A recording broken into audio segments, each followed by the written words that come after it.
Hi guys, good morning. Is it morning? No, it's just past the middle of the day. Today is Thursday, 6th, I think, or possibly 7th. Hang on a second. 6th of February 2020. And I'm back with my, the anger issues that I was talking about yesterday, that I'd pulled cards for, or rather, I had pulled cards from the Greenwood Tarot in the 5 element spread, as I said in my previous video.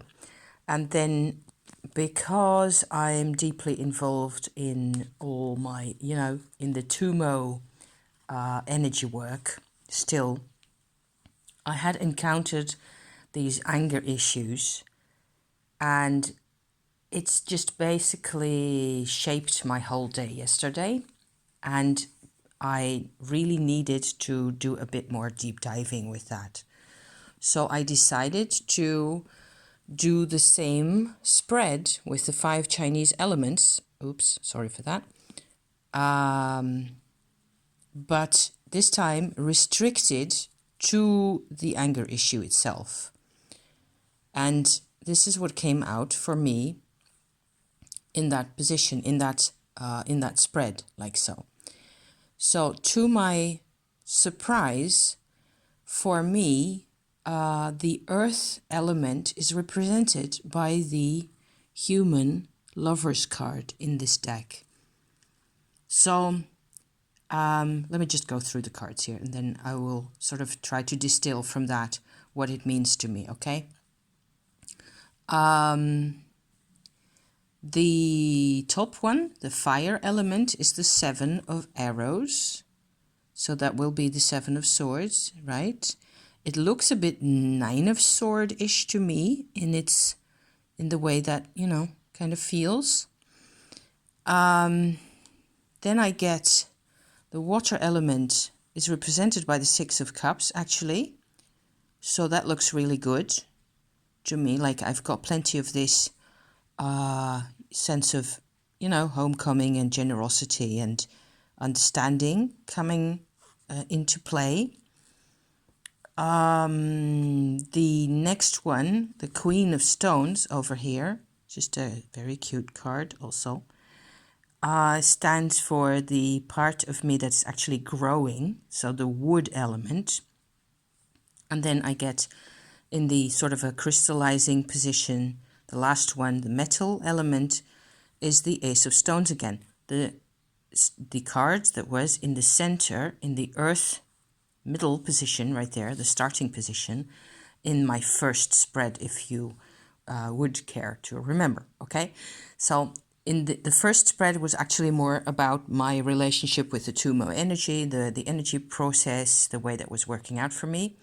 And this is really sort of zooming into this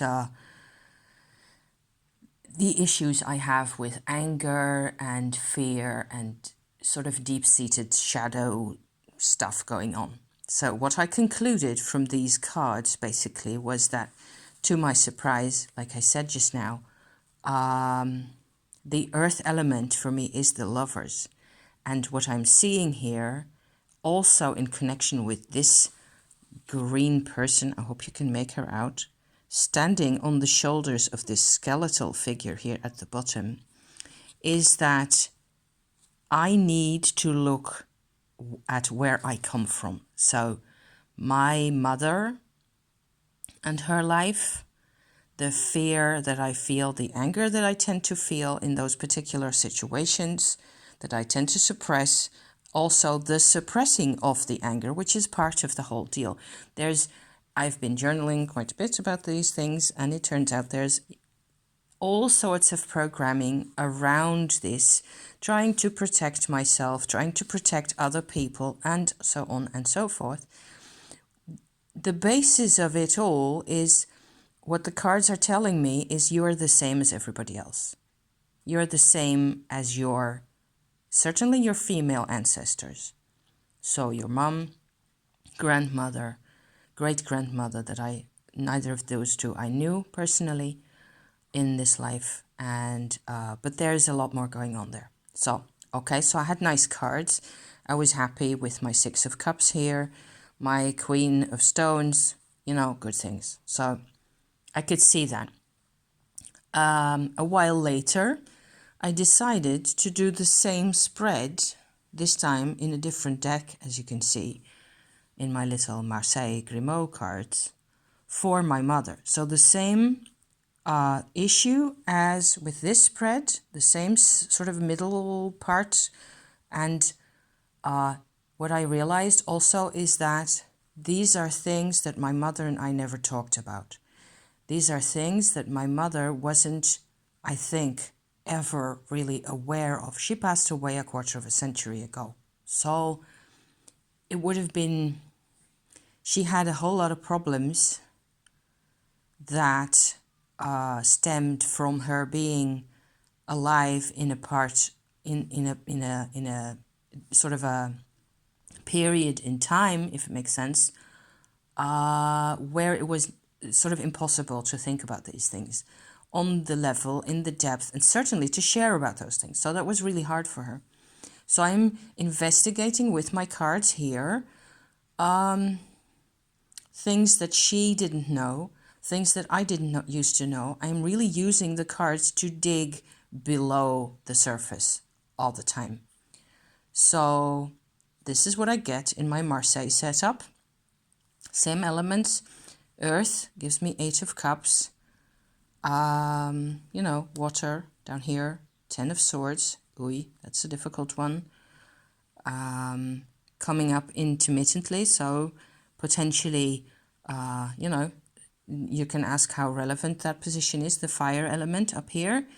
The Queen of Pentacles.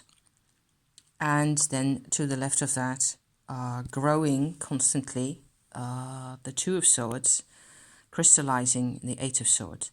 So this already represents my mother quite well, I think. There's one other thing that I want to point out before I move on to that side, where I have a further development from this little spread here, is that my mother's ascendant in her horoscope, to all likelihood, was around between 19 and 25 degrees of Taurus. My North Node, which is what I'm supposed to be doing with my life and where my life is supposed to be developing in the direction that my life is supposed to be developing, right, is at 21 and a bit degrees of Taurus. So I'm thinking that what shows up as the fire element here, this is a mix of tarot and astrology, so take a deep breath. We're still here, okay? Shows as the Queen of Pentacles, which is a rather good card, I think, for that part of the Taurus sign, don't you think? And in my wood growing part of the spread, I get the Queen of Stones, which is really the same card, the same theme, or the same kind of an attitude going on about things. But whereas for my mother, it was in the fire element, so it was just coming and going, like it was showing, but it wasn't really all that useful for her. To me, it is something that I'm working with constantly because it has to do with my North Node, with my nodal axis in my horoscope, whereas I don't have any planets in Taurus or in Capricorn for that matter. I do have 2 planets in Virgo, the other Earth sign. It's been really interesting, and I'm using all these things and all these threads, really tying them all together in some way, or untying them, as just as happens, to make sense of the things. So that's one element that really struck me in these 2 little spreads here, with the Queen of Pentacles coming out in this way. Reine de Denier, it says in French, of course. So then, having said that, of course, I tried to go back to the Greenwood, and these are the 4 cards other than the Queen of Stones that are really the same cards as these cards, okay? So I'm hoping that you can still keep track of this because it's an interesting comparison. To me, it was very interesting. And even making this video just now, I put back the rest of the Marseille deck over there. The card that's on the top is the Wheel of Fortune. I put back the rest of the Greenwood Tarot over here, and on top of the pile is the Wheel. Both of those, I mean, not necessarily these cards, but the Wheel of Fortune is a card that I strongly associate with my mother for some reason or other. I still haven't really figured out why that is. Anyway, so those cards were just coming up. I swear to you, I didn't pick them out. I didn't look for them. They were on top of the pile by themselves. I promise you. Okay, so then I go into, and this is going to get even more complicated, so please pause and get yourself a coffee if you have to, because it's going to be even more complicated. The Eight of Cups, okay, shows up as this gorgeous creation here. It has, oh my God, I love this. It has so much prehistoric stuff going on.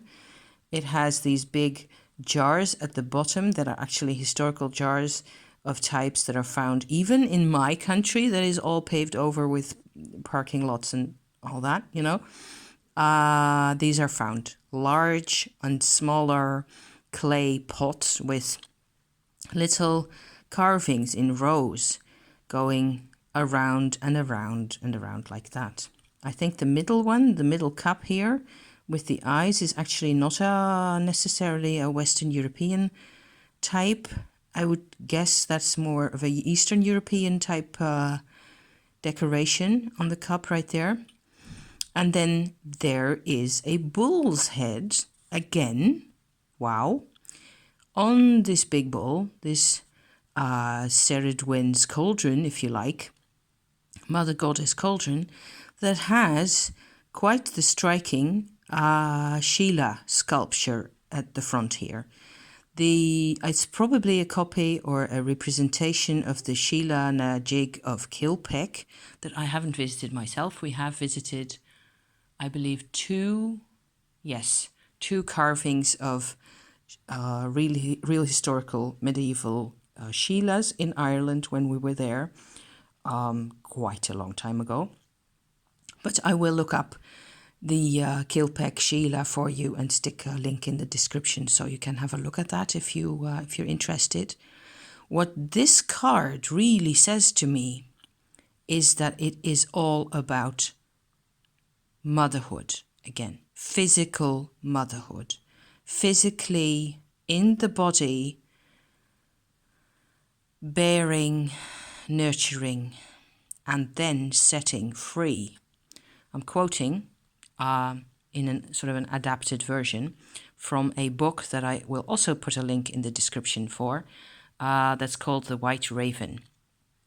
If you haven't read that and you're into all this Celtic mystical kind of stuff, you will love it. So it's a rather an older novel that has all sorts of female-oriented goddess themes in it. It's the story of Tristan and Isolde, viewed from the side of the women and basically with a lot of an Irish cultural heritage perspective in it. So, getting back to my subject here, to bear, to nurture, and then to set free, that one by itself and also with all the rest of it reminds me again of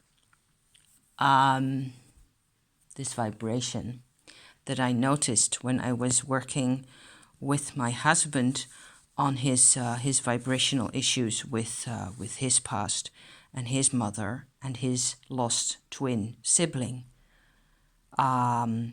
Actually, a month or so ago, I posted a video about that. I think I even did 2 or 1.5, at least one, where I went into this subject in greater detail.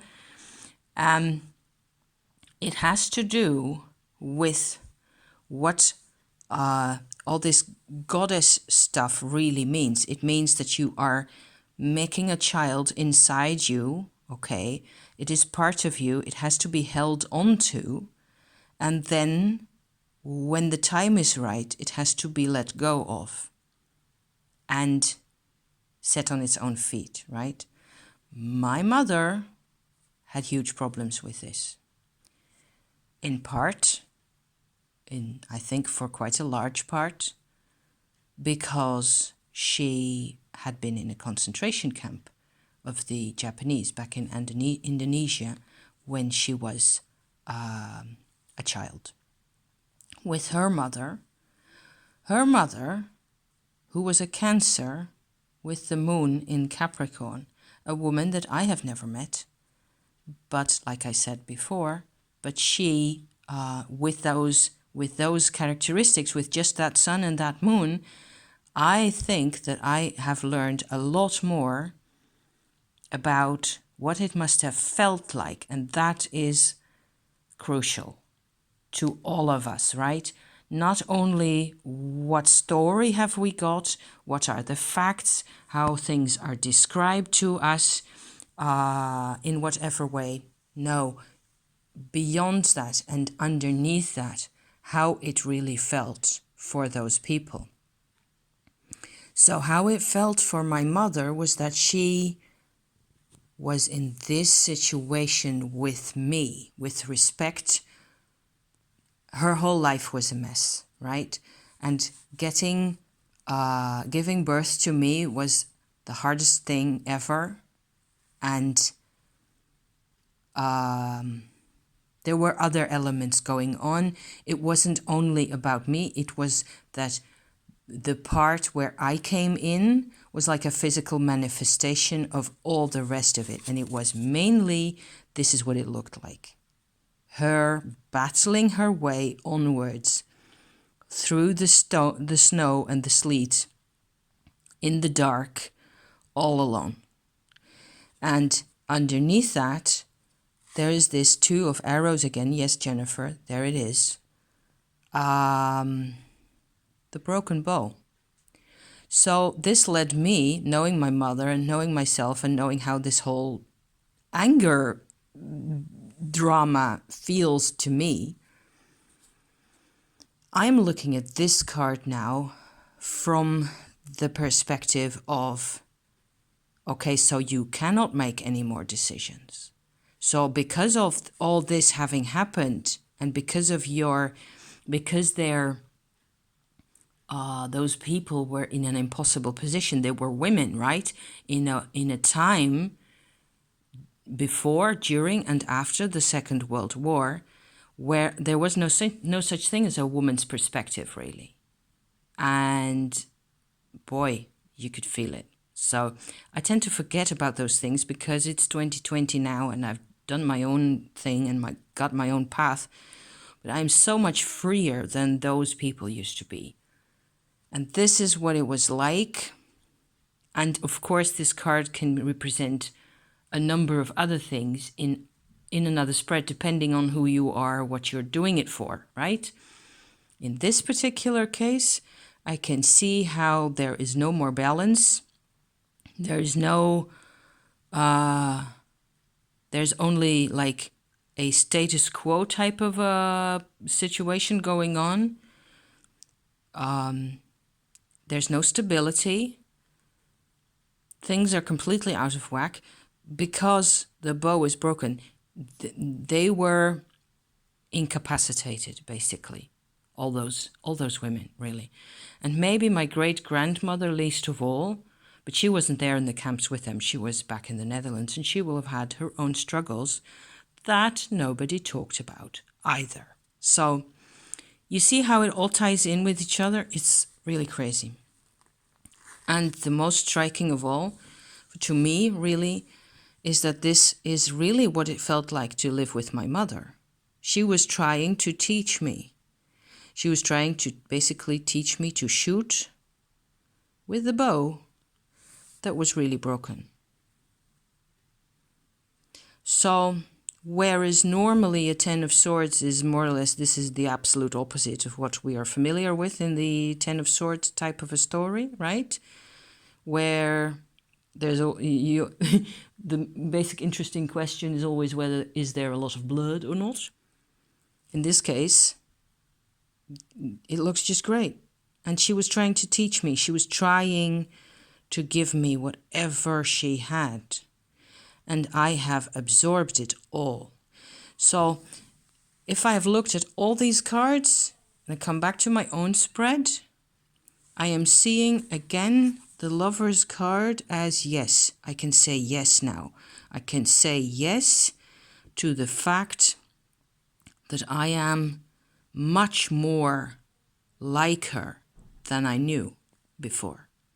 So how interesting was all that? I don't know. I hope you find this as interesting as I do. I have hesitated whether to record this because it's complicated and it has astrology and it has all the things at the same time.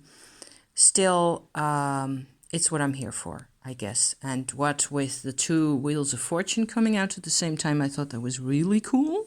So let me go and pick out the other one and stick it right next to it. It has all the pretty animals and all the feathers and all the bones. Why is this my mum's card? You tell me. If you have any clues from the rest of my story or any ideas or inspirations as to why my mum's soul showed me this card as being hers. If you have any ideas, please share. So I hope you like my fuzzy background. I used furniture materials to make this humongous behemoth of a drawing cloth, and I'm enjoying it so much. So, you know, the stuff needs to have a place to live, and it turns out it has one. So thank you so much for watching again, and I bless you and thank you, and I will be seeing you again soon. Okay, bye-bye for now.